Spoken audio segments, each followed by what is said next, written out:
أعوذ بالله من الشيطان الرجيم بسم الله الرحمن الرحيم. Assalamu alaikum, dear students. Welcome to English 1101 course Introduction to Poetry. And in today's session we'll talk about a very short poem by Wilfred Owen, Dulce et Decorum Est.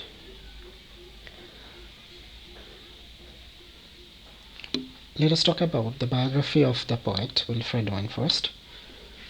Wilfred Edward Salter Owen was born on 18 March 1893 in Oswestry, Shropshire. After his school, he became a teaching assistant and in 1913 went to France for 2 years to work as a language tutor. He began writing poetry as a teenager. Then in 1915 he returned to England and got himself enlisted in the army, and as a lieutenant he went to the Western Front in 1917 in the First World War, and he fought there. And in the fighting he got shell-shocked, and then he was evacuated to War Hospital, where he met Siegfried Sassoon. Siegfried Sassoon was already a famous poet, and they developed friendship. And later in 1920, after the death of Wilfred Owen, Sassoon edited and published Wilfred Owen's poem. And this poem, Dulce, this particular poem was composed in 1917, and in 1918 he edited it. And he wrote a letter to his mother about this poem, that he was very dissatisfied with war. And in the title also we find an ironic treatment of a very popular proverb, Dulce et Decorum Est pro patria mori, which means it is very sweet and fitting, proper to die for the fatherland or for the country. So the poem treats it as a lie. So throughout the poem he talks about the cruelty and the waste of war, and he treats that he has shown that this title or this proverb is not true, and he does not like it, or most of the soldiers don't like them. So what is the subject matter of this poem? The poem depicts the soldiers in action in First World War particularly, and here he depicts cruelty, brutality and waste of war, where soldiers are found dying in a very horrendous condition. And we find a myth making, the myth which is used by the warmongers who love wars and to destroy other people, and encouraging soldiers to go to the battlefield and fight. And he has here proved the falsehood of the proverb. BBC History has talked about this poem like, Wilfred Owen was an English poet whose work was characterized by his anger at the cruelty and waste of war, which he experienced during service on the Western Front. So here two things are very important. One is his anger at the cruelty and waste of war, and his first-hand experience as a soldier. This is the place where the soldiers, including Wilfred Owen, were trained, Royal Military College, Sandhurst. And this, the title or this proverb, which is a Latin proverb by Horace, Dulce et Decorum Est pro patria mori, which means it is fitting and proper and sweet to die for fatherland. It was written on the doorstep of this military college. Before starting our discussion on the poem, let us talk about some important vocabulary. Hags mean old women, the women who are very old, haggard, exhausted, cannot walk freely. Slugs Slush refers to thick, soft and wet mud, which is very difficult to walk through. And then trudge means walking slowly and with heavy steps. When somebody is exhausted and the condition is very harsh, you cannot go smoothly, comfortably. Guttering refers to the candle when it almost at the end of a candle it flickers and it burns unsteadily and then extinguishes. Smothering means killing or extinguishing something by covering. There is another important word, cud. Cud means the portion of food that a ruminant returns from the first stomach to the mouth to chew a second time. In Bangla we call it jabor kata. They do not eat the food first like the ruminants, like cows.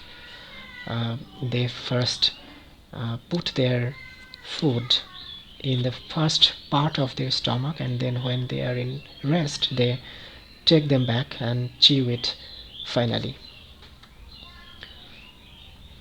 Now let us explain the poem line by line. Bent double like old beggars under sacks, knock-kneed, coughing like hags, we cast through slush. So the soldiers are so exhausted, so tired, that they are walking like the old beggars who have heavy sacks on their heavy luggage on their back, and they are knee knocked. This is a medical term, that is, they cannot walk on their foot, they have to take care, they have to walk on their knee indeed, and they are coughing like hags, because this is a trench war where soldiers have been waiting for long in a very harsh condition, in cold mud, without food, and they have become just like old women who are exhausted, and they are coughing just like old women. We cast through slush, so they are going through the wet mud very difficultly. Till on the haunting flares we turned our backs, and towards our distant rest began to trudge. And when they saw haunting flares, it may be that the fire is fired to give the soldiers signal to come back to the barracks. So when they found the haunting flares, they tried to return to their barrack, and their barrack is symbolized as a distant rest. Distant rest is also a metaphor which refers to their death, even that they are going nowhere but death.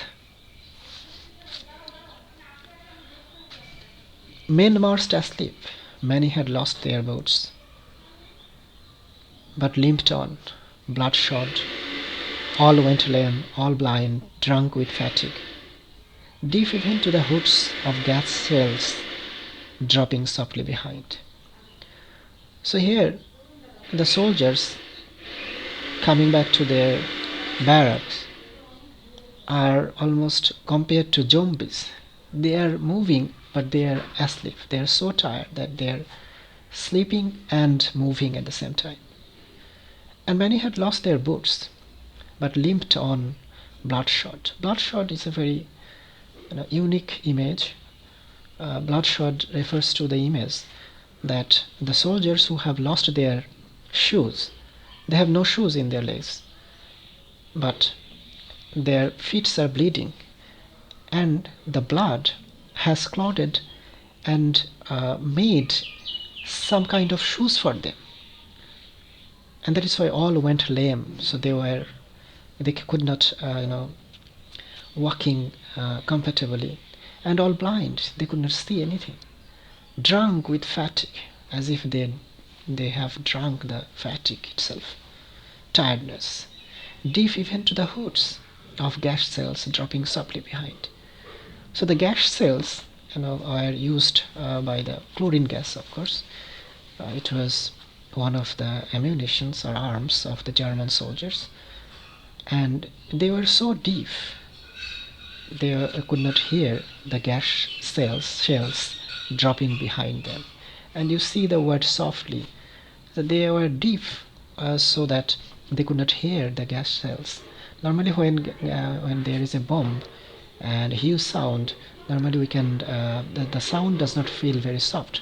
The sound, of course, feels very hard, and you can easily hear them. But here, they are so deep, they are so exhausted that they cannot hear the dropping of the gas cells, and it felt like something soft to them. So gas, quick boys, an ecstasy of fumbling, fitting the clumsy helmets just in time. So there was gas, that is chlorine gas. Chlorine gas boxes were thrown to them, and you see an ecstasy of fumbling, and they became very busy to save themselves, trying to have helmets, but they could not manage the helmets because they were not very ready. They were tired.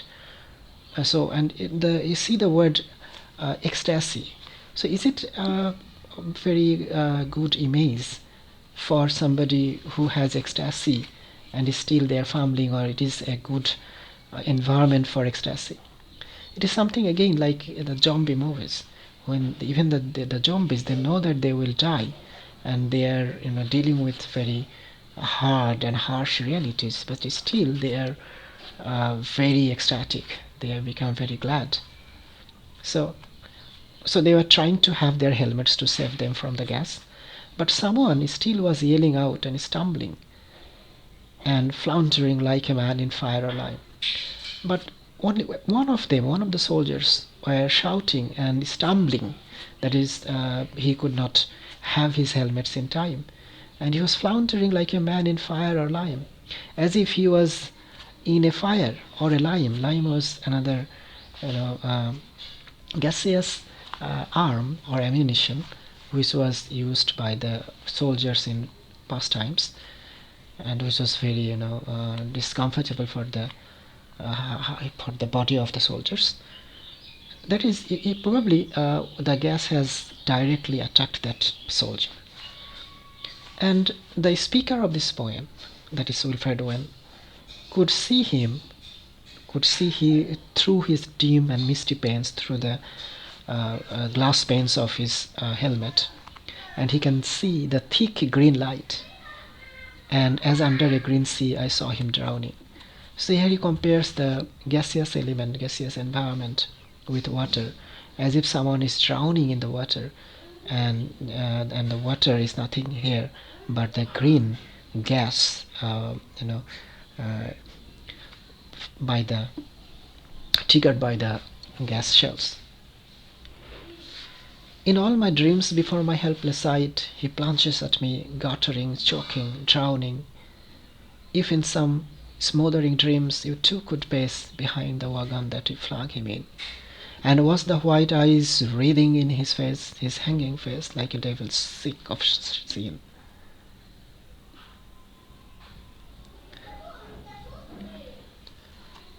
So the dying man falls at the poet, begging for help.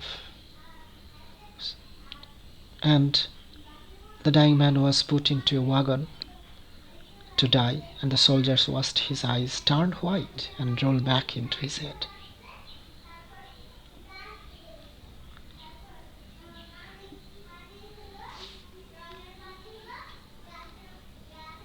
If you could hear at every jolt the blood come gurgling from the fourth corrupted lungs, obscene as cancer, bitter as the cut, a vile incurable source on innocent tongues,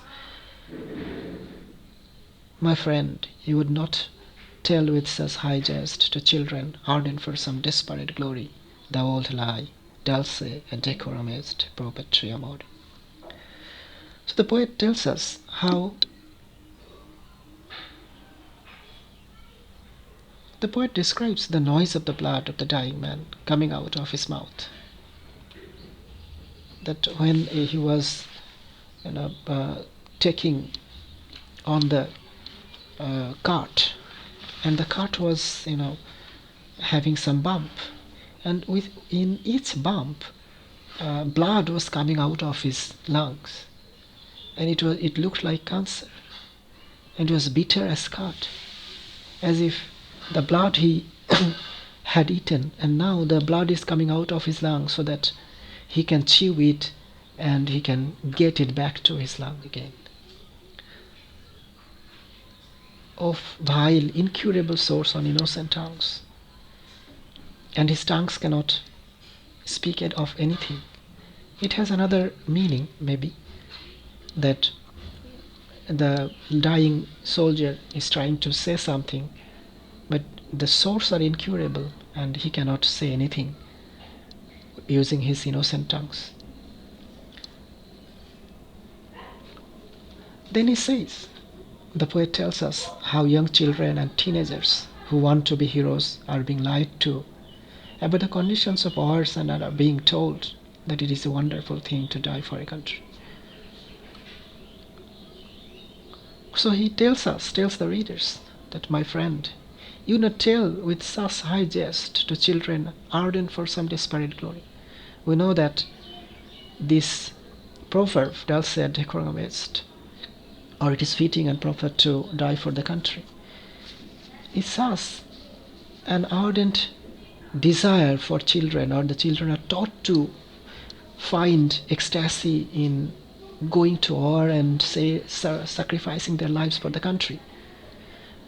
But he has proved so that the things are not so ecstatic, things are not so positive, things are not so good. So he urges us, the readers, to not to tell our children, the other people, that their idea of sacrificing their life for the country is so glorious. But there is an irony in that. These are the pictures of the masks that the soldiers used.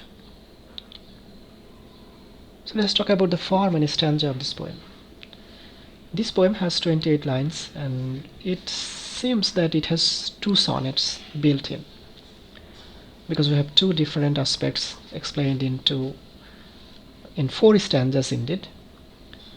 And most of these lines are iambic pentameter lines, and many of them have end rhymes, and the stanzas are also unequal. So what images has he used?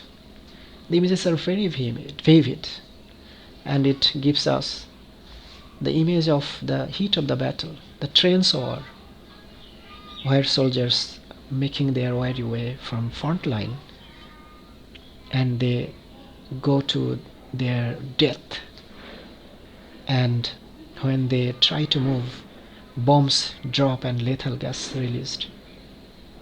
And we see here a twisted reality, the reality which is spoken about the war, and the reality we find, or the poet has presented in this poem.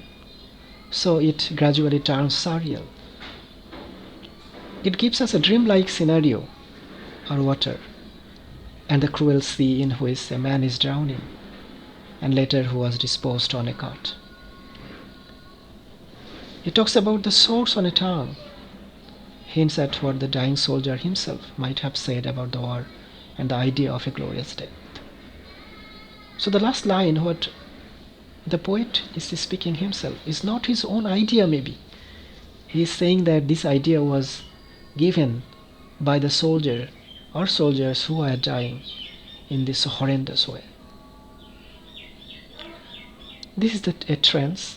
In First World War, trenches were dug, and there was a no man's land in between 2 trenches, the enemy trenches, and they had to fight each other even physically. And these trenches were very uncomfortable. It was not habitable, and they had to stay there for long. No food, cold, no help, only arms and ammunitions and sounds, and they could see the death in front of them. So we have seen that this poem is an anti-war poem. This is a typical anti-war poem which was written in the wake of the First World War. As when himself served as a lieutenant in the war and felt the soldiers' pain and the real truth behind war, he felt the pity of war as he found no real sense in it. That is why he blames the warmongers, the war lovers, who support the proverb that it is glorifying to die for the country,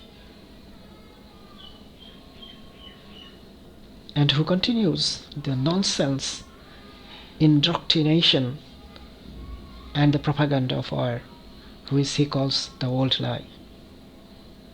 The poet protests against the false idea by using the Latin phrase ironically in the title of the poem. He discusses the general unwillingness of the soldiers to fight in such a tough condition. He portrays the plight, which contrasts with our typical idea of a brave fighter with a sense of heroism and patriotism. And all the phrases used throughout the first stanza of the poem, hags, dying, trus and slurs, beggars, gas, all of them show the real conditions of soldiers and so-called heroes in the battlefield. The soldiers caught in a sudden gas, yelling out and floundering like a man in fire or lime, which gave us a helpless sight for the narrator. It is a hint to man's inhumanity to man in the name of war and heroism. Here is a depiction of the trauma that the narrator suffers while he watches his fellow soldier succumb to deadly gas poisoning and can do nothing. Finally, he makes an outstanding commentary on how the perspectives of people talking about war and the soldiers who are witnessing it differently. It's a graphic picturization, not of the war, but the casualty of war. Such aspects make the poem a distinct anti-war poem of all time. So, in Dulce, Decorum Est, we find that it is not confined to being an anti-war poem. Rather, it moves a step ahead to invoke those people who make a rallying cry for youths to enlist to fight war in the name of glory and national honor. This brings out the irony between the idealism of war as heroic by men exhorting youth to join the war and the reality of war as devastating that an unfilled soldier faces. The use of irony marks one's known form of expression.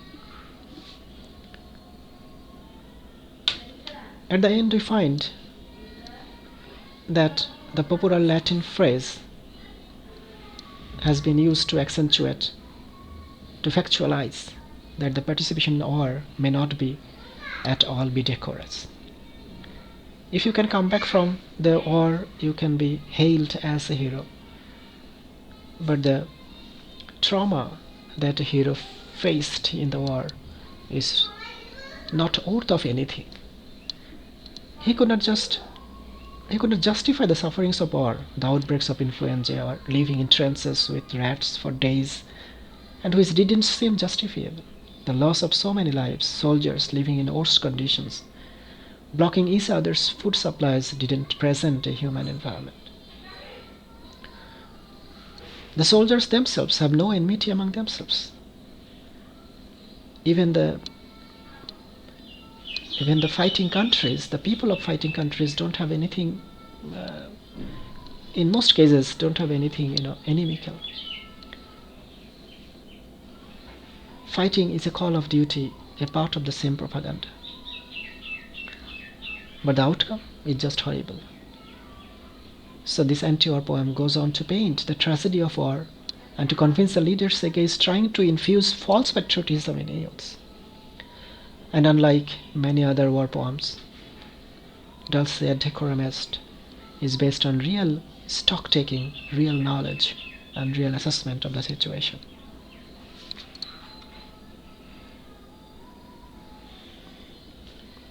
Here you find a lot of figures of speech For example, in the first line we find a simile. In the second line too we have a simile. And we have alliteration like knock need, and also men marched. We have the allusion to the Roman poet Horace in the title or in the last line of this poem.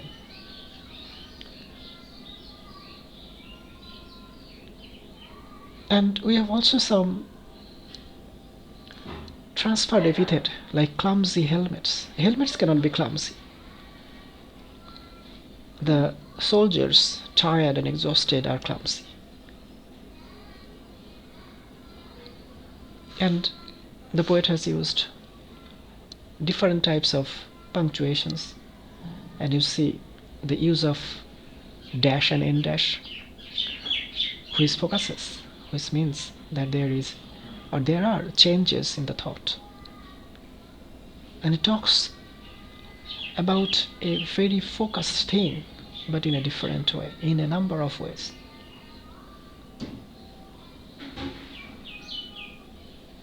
So I'm sure that you can find some figures of speech here, and if you have any question, if you can find any figure of speech or figures of speech here, you can write in the comment box and I will try to give you feedback.